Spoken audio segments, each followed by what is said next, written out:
एक ऐसी सरकारी नौकरी के बारे में जरा सोचिए जहां जहां किसी का सिर्फ तेज दिमाग होना ही काफी नहीं है। हाँ, और चाहे कोई पढ़ाई में कितना भी मेधावी क्यों ना हो, अगर उसने कभी अपनी आंखों का चश्मा हटाने के लिए लेजर या लैसिक सर्जरी करवाई है, तो वो सीधा सीधा अयोग्य माना जाएगा। वही तो। और इतना ही नहीं, मतलब फॉर्म भरते समय भी कोई पुरानी स्कैन की हुई फोटो नहीं चलेगी। हाँ, वेबकैम के सामने बैठकर एकदम लाइव चेहरे का स्कैन देना पड़ता है। ये सच में बहुत दिलचस्प है, क्योंकि आमतौर पर परीक्षाओं में सारा ध्यान सिर्फ सिलेबस और किताबों पर होता है। लेकिन यहाँ शारीरिक फिटनेस और नई तकनीक का जो मिला जुला मापदंड रखा गया है ना, वो सच में किसी साधारण नौकरी के लिए तो बिल्कुल नहीं हो सकता। बिल्कुल सही कहा। और यही वजह है कि आज की इस गहन चर्चा में हम इसी पूरी प्रक्रिया को डिकोड करने जा रहे हैं। हाँ, तो आज का हमारा विषय है रेलवे रिक्रूटमेंट बोर्ड यानी आरआरबी की नई नोटिफिकेशन CEN नंबर 012026। और ये असिस्टेंट लोको पायलट यानी कि ALP के पद के लिए है।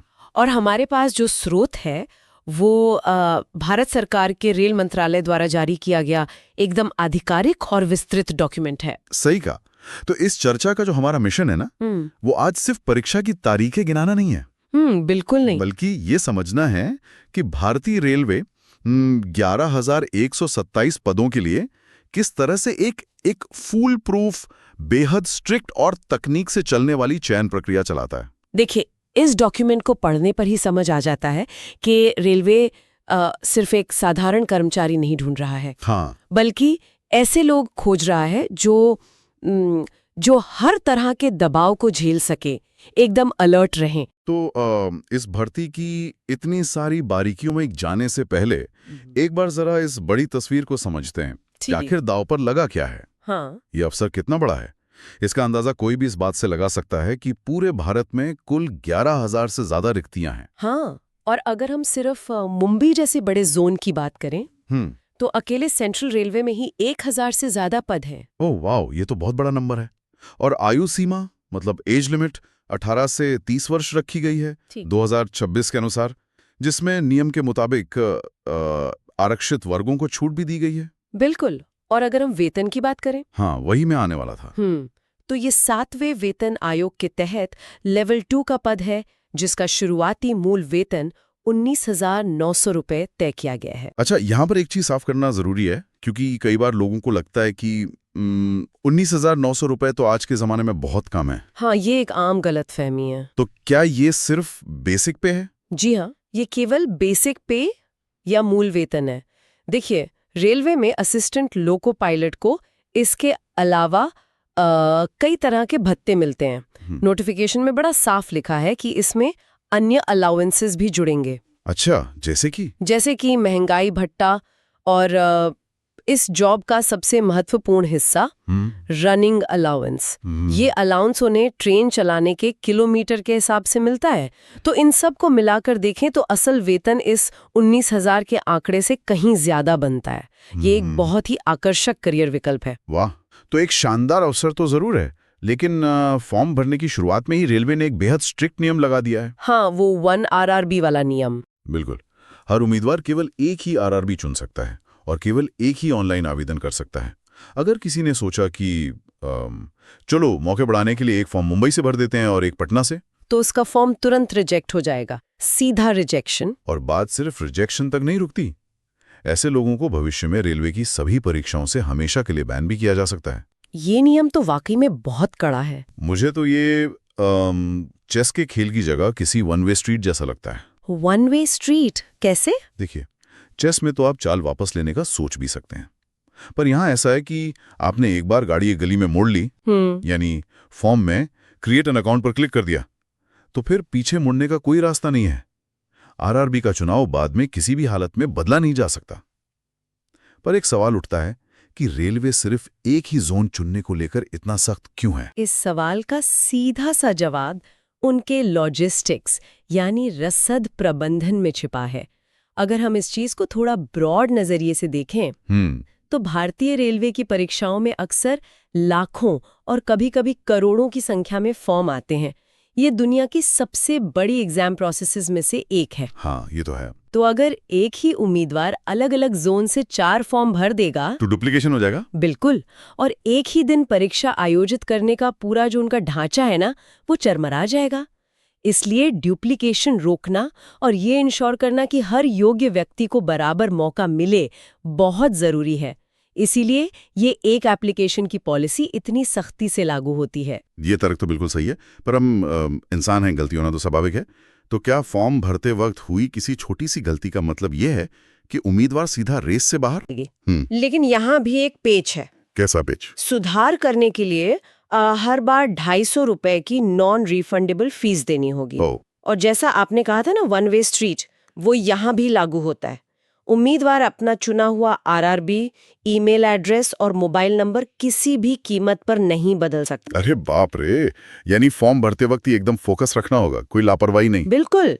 लेकिन एक दिलचस्प बात यहाँ ये है कि रेलवे जो सावधानी उम्मीदवारों से फॉर्म भरते वक्त मांग रहा है ना, उससे कहीं ज्यादा सावधानी रेलवे खुद उम्मीदवारों की शारीरिक फिटनेस और खास तौर पर उनकी आंखों को लेकर बरत रहा है। हाँ, और ये इस पूरे डॉक्यूमेंट का मुझे लगता है सबसे अहम हिस्सा है, क्योंकि इस पद के लिए A1 मेडिकल स्टैंडर्ड एकदम अनिवार्य है।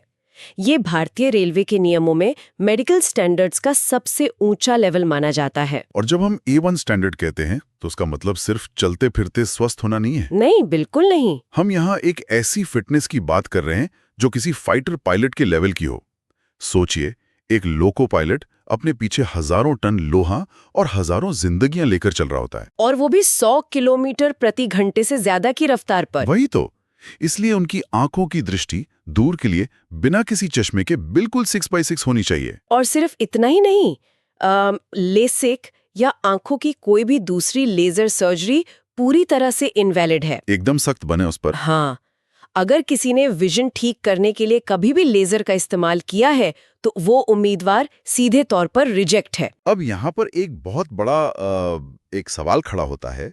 आज के टाइम में जब आधुनिक विज्ञान इतना आगे बढ़ गया है और लेजर सर्जरी से विजन बिल्कुल नेचुरल 6x6 जैसा परफेक्ट हो जाता है, तो फिर इस पर इतनी कड़ी पाबंदी क्यों?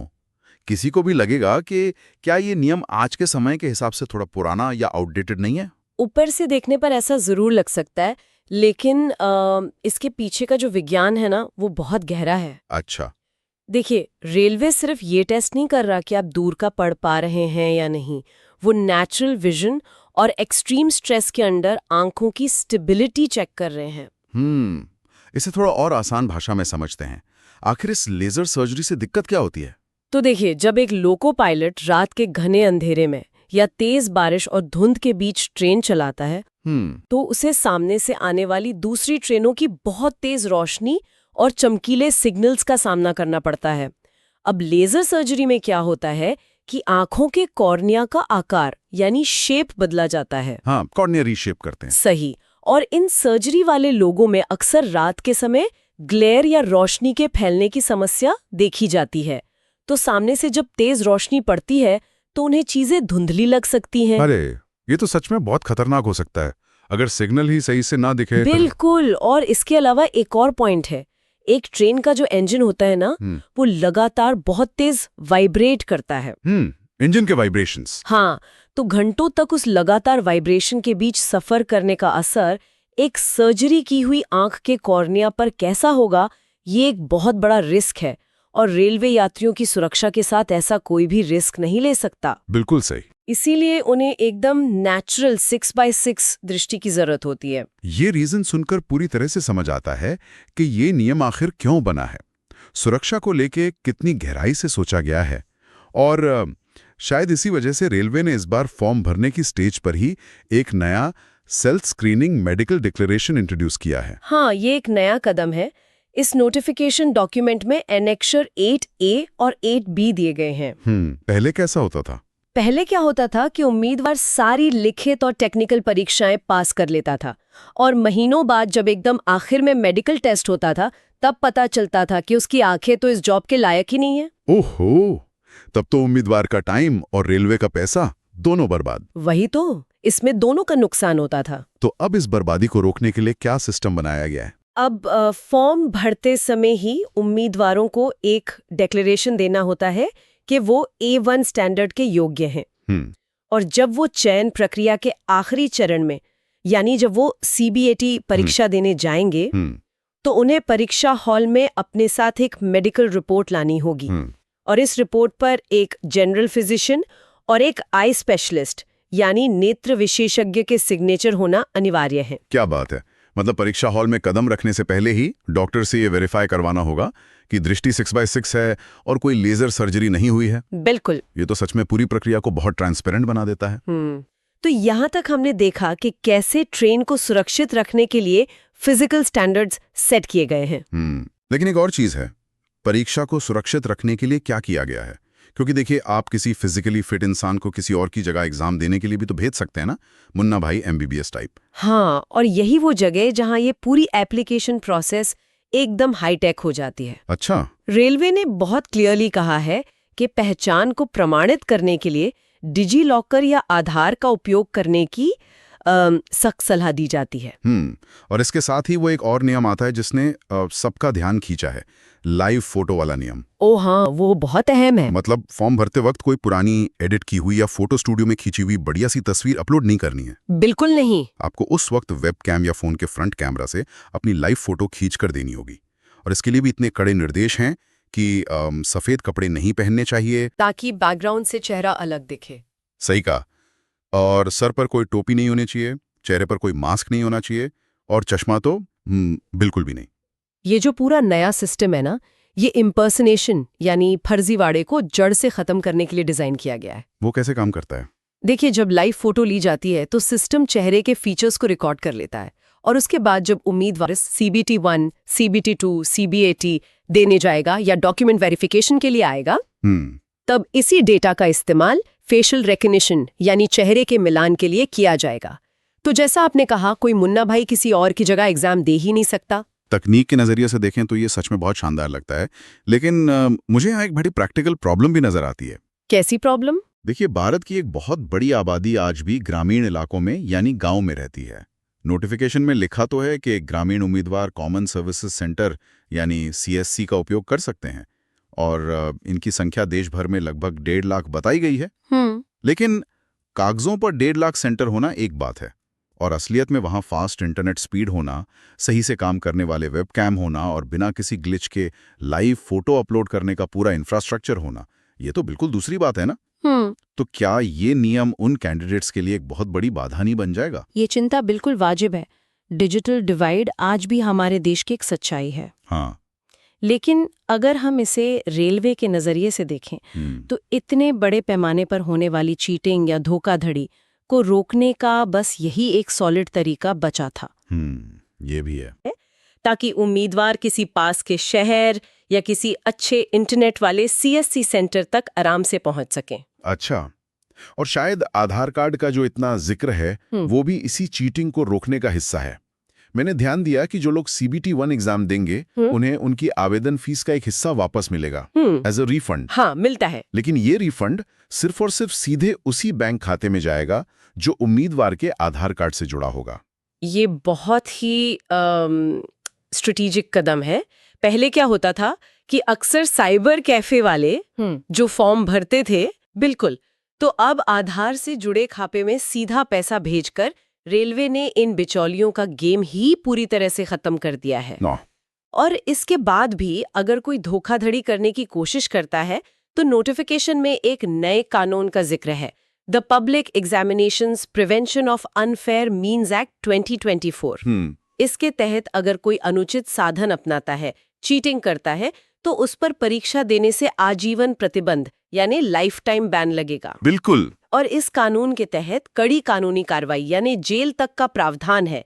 रेलवे का मैसेज एकदम क्लियर है, इस सिस्टम में सेंध लगाने की अब कोई गुंजाइश नहीं है। तो जब कोई उम्मीदवार इन सारे मेडिकल, टेक्निकल और डॉक्यूमेंट वाले चक्रव्यूह को पार कर लेता है ना, तब जाकर कहीं असली परीक्षा शुरू होती है। और ये कोई साधारण टेस्ट नहीं है, ये CBT1, CBT2 और CBAT का एक लंबा मैराथन है। सही कहा, इसे मैराथन ही कहना चाहिए, क्योंकि ये छंटनी की एक मल्टी स्टेज प्रोसेस है जिसकी शुरुआत होती है CBT1 से, यानी कंप्यूटर बेस्ड टेस्ट 1। तो CBT1 में 60 मिनट का समय मिलता है और 75 प्रश्न होते हैं। जिसमें गणित, रीजनिंग और सामान्य विज्ञान जैसे सब्जेक्ट शामिल हैं। लेकिन यहां जो ध्यान देने वाली बात है वो ये है कि इसमें नेगेटिव मार्किंग है, 1/3 नेगेटिव मार्किंग। मतलब अगर आप 3 गलत जवाब देते हैं तो आपका एक सही जवाब का नंबर कट जाएगा। हाँ, और यहां ये समझना जरूरी है कि CBT-1 सिर्फ और सिर्फ एक स्क्रीनिंग टेस्ट है। स्क्रीनिंग टेस्ट मतलब इसके मार्क्स फाइनल में नहीं जुड़ेंगे। बिल्कुल नहीं। इसके अंक फाइनल मेरिट लिस्ट में ऐड नहीं होंगे। इसका एकमात्र उद्देश्य है भीड़ को फिल्टर करना, और नेगेटिव मार्किंग इसलिए रखी गई है ताकि लोग अंधाधुंध तुक्के ना मारें। अच्छा, ये बेसिकली ये टेस्ट करता है कि उम्मीदवार अपने ज्ञान को लेकर कितना कॉन्फिडेंट है। समझ गया। तो CBT-1 के बेसिस पर कितने लोगों को अगले स्टेज में भेजा जाता है? जितनी भी रिक्तियां हैं उनके 15 गुना उम्मीदवारों को CBT-2 के लिए चुना जाता है। ओके, तो अगर 11,000 से ज्यादा पद हैं तो इसका मतलब है कि लगभग 1,07,000 से ज्यादा लोग अगले पड़ाव पर पहुंचेंगे। सही कैलकुलेशन है। और यहीं से मेरी नजर में असल बड़ा दौड़ यानी ऑब्स्टिकल कोर्स शुरू होता है, क्योंकि CBT-2 कोई एक एग्जाम नहीं है। नहीं, ये 2 हिस्सों में बटा हुआ एक बेहद कठिन टेस्ट है। पार्ट ए और पार्ट बी दोनों को मिलाकर 2.5 घंटे का समय मिलता है और 175 सवालों का सामना करना पड़ता है। और इनमें से पार्ट ए सबसे अहम है, क्योंकि यही वो हिस्सा है जो आपकी फाइनल मेरिट तय करेगा। इसमें 90 मिनट में 100 सवाल हल करने होते हैं, जिसमें बेसिक साइंस और इंजीनियरिंग के टफ सवाल शामिल होते हैं। लेकिन देखिए, सारा खेल और सारा जो थ्रिल है ना, वो तो पार्ट बी में छुपा है। वो कैसे? इसे समझने के लिए चलिए एक एग्जाम्पल लेते हैं। मान लीजिए कोई रनर है और वो एक बहुत लंबी रेस दौड़ रहा है।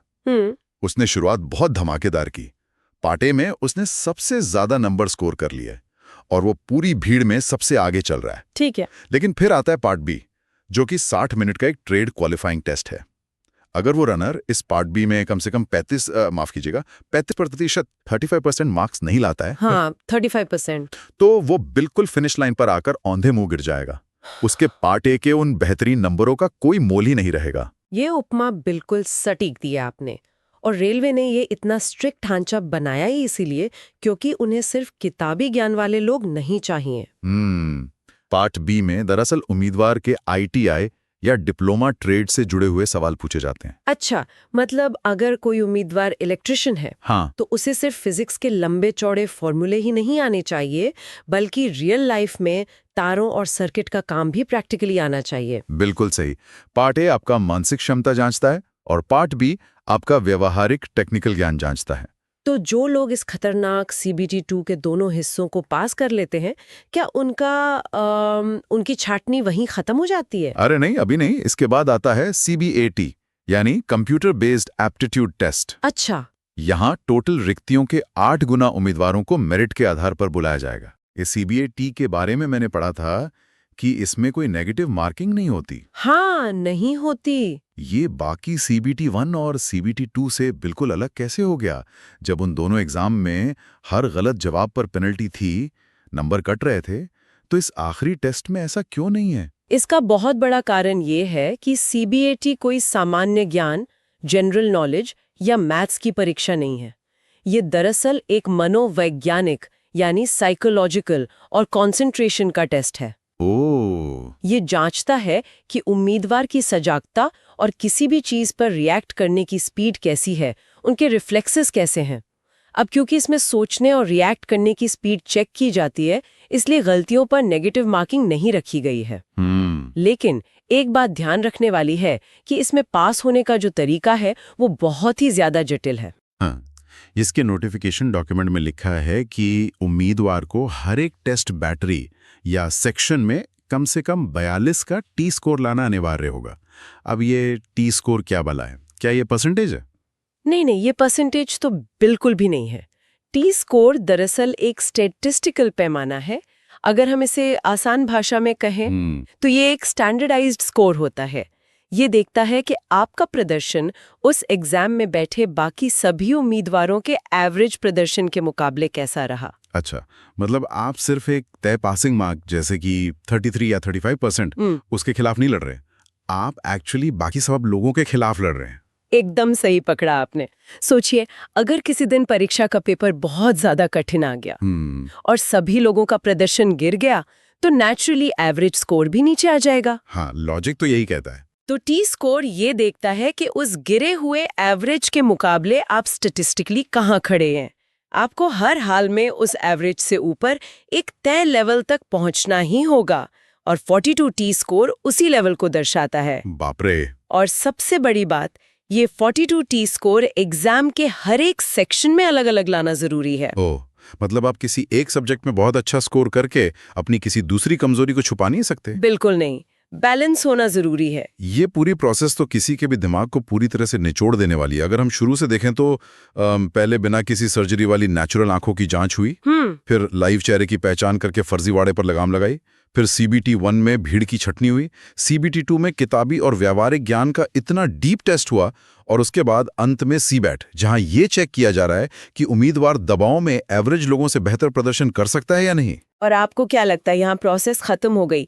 इसके बाद भी आखिरी चरण में डॉक्यूमेंट वेरिफिकेशन यानी DV होता है, और उसके बाद एक बार फिर से बेहद कठोर डिटेल्ड मेडिकल टेस्ट होता है। वाह। तब जाकर कहीं इतने पापड़ बेलने के बाद भारतीय रेलवे में एक असिस्टेंट लोको पायलट का सफर शुरू होता है। तो आज की इस लंबी चर्चा को समेटते हुए हम ये तो जरूर कह सकते हैं कि हमने आज सिर्फ एक एग्जाम के नियमों को नहीं पढ़ा है, नहीं, बल्कि एक बहुत ही विशाल और कॉम्प्लेक्स सिस्टम के काम करने के तरीके को गहराई से समझा है। सही कहा। ये पूरी प्रक्रिया प्रैक्टिकली ये इंश्योर करती है कि ट्रेन के इंजन में सामने जो व्यक्ति बैठा है ना, हाँ, वो शारीरिक, तकनीकी और मानसिक रूप से पूरे भारत के सर्वश्रेष्ठ और चुने हुए टैलेंट में से एक हो, उनमें कोई फ्लॉ ना हो। और सच कहूं तो ये ज्ञान चर्चा केवल उन उम्मीदवारों के लिए ही काम की नहीं है जो ये फॉर्म भर रहे हैं। ये दरअसल किसी को भी दुनिया के सबसे बड़े एम्प्लॉयर्स में से एक, यानी हमारे भारतीय रेलवे के उस ह्यूमन रिसोर्स मैनेजमेंट को समझने का मौका देती है, जो करोड़ों की इस भीड़ में से सिर्फ 11,000 सबसे योग्य लोगों को इतने ट्रांसपेरेंट तरीके से चुनता है। और इस पूरी छन्ने की प्रोसेस में तकनीक या टेक्नोलॉजी कैसे एक मजबूत रक्षक का काम कर रही है, ये देखना भी वाकई में अद्भुत है। बिल्कुल। तो आज की चर्चा हम यहीं पर समाप्त करते हैं, लेकिन जाने से पहले एक ऐसा विचार है, एक ऐसी बात है जिस पर शायद हम सभी को सोचना चाहिए। वो क्या? देखिए, जिस तेजी से ये पूरी की पूरी भर्ती प्रक्रिया अब तकनीक पर निर्भर हो चुकी है, चाहे वो लाइव चेहरे की पहचान करना हो या फिर एक मनोवैज्ञानिक जांच करने वाला कंप्यूटर बेस्ड CBAT टेस्ट हो, तकनीक अब इंसान की लगभग हर क्षमता को नाप रही है। ये तो सच है। ऐसे में सोचने वाली बात यह है कि वो दिन आखिर कितना दूर है जब आर्टिफिशियल इंटेलिजेंस यानी AI इतना एडवांस और उन्नत हो जाएगा कि खुद असिस्टेंट लोको पायलट का काम कोई इंसान नहीं बल्कि कंप्यूटर करने लगेंगे। वाह! क्या भविष्य में इस तरह की इतनी विशाल मानव भर्तियों की जरूरत ही पूरी तरह से खत्म हो जाएगी? और क्या इंजन खुद ही सेंसर्स और AI के दम पर पूरी ट्रेन को सुरक्षित चलाएंगे? सोचिएगा जरूर।